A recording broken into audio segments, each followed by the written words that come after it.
Good morning friends. मी Swati corner मराठीमधून तुमचं स्वागत आहे. मी आज तुम्हाला साबुदाण्याची खिचडी बनवून दाखवते. आधी आपण 2 बटाटे बारीक चिरून घेऊया. बटाटे चिरून झालेत. आता आपण एक पॅन घ्यायचा आहे, गॅसवर ठेवून घेऊ. त्याच्यात तेल टाकू. तेल तापलेलं आहे. त्याच्यात आपण बटाटे टाकून घेऊया.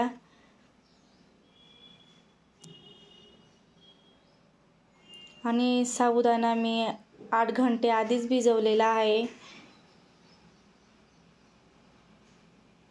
कारण तो जास्त वेळ भिजला की सॉफ्ट होतो आणि फुगतोही चांगला. त्याच्यामुळे बटाटे हे लवकरच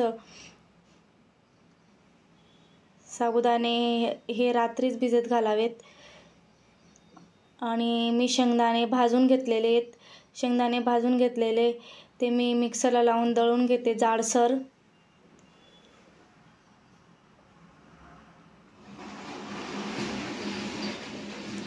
आता माझे बटाटे फ्राय झालेले आहेत. त्याच्यात मी चटणी टाकते मिरचीची. आणि मी जिरे वगैरे वापरत नाही, कारण आमच्याकडे चालत नसल्यामुळे आम्ही जिरे वापरत नाही. आम्ही प्लेनच बनवतो, मिरचीचीच फोडणी देत असतो. बटाटे आणि मिरचीच चालते. साबुदाणा हा छान भिजलेला आहे, फुगला पण चांगला आहे.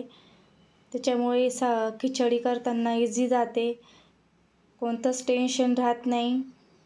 आता मी सगळं साबुदाणा हा याच्यात टाकून घेतलेला आहे. परतवून घेते आता चांगलं.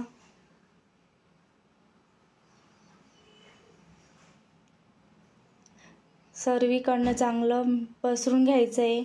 आता मी 5 मिनिटासाठी झाकण ठेवते, कारण की तो खुलूनही येतो आणि वाफ दिल्यामुळे मोकळाही राहतो.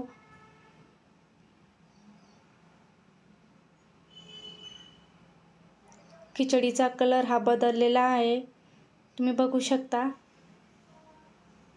आणि आता आपण 5 मिनिटं परत परतून घेऊया.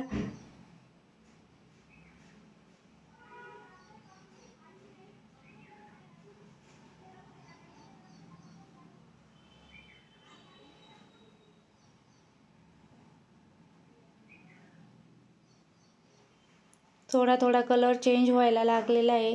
साबुदाणा फुलायला लागलेला आहे.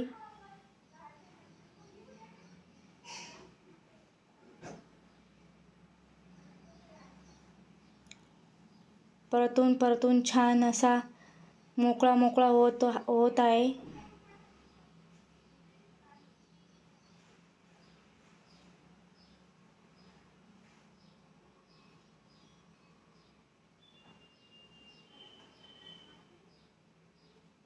चवीनुसार मी मीठ पण ॲड केलेलं आहे.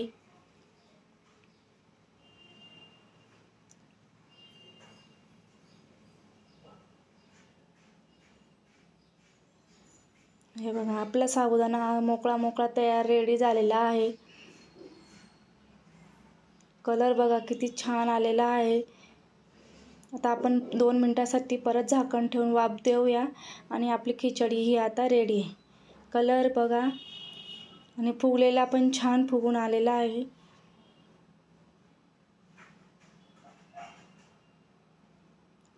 मोकळाही झालेला आहे. सिंपल आणि साधी अशी श्रावण सोमवारची खिचडी रेडी आहे.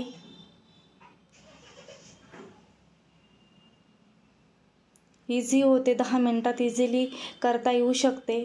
तुम्ही पण